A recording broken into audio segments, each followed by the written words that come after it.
How do I make a call using the TextMe app on an Android device? There are 3 ways to make a call. First, dialing a number. From the inbox page, tap the dialer icon. Dial the phone number of your choosing. Remember to dial plus country code for international numbers, or tap on the flag and choose the country you want to call. Once you enter the number you wish to call, tap the dial icon.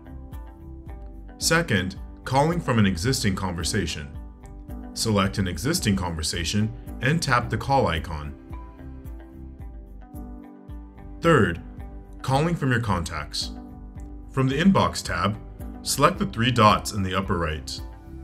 Then select Contacts. Then select the contact you would like to call.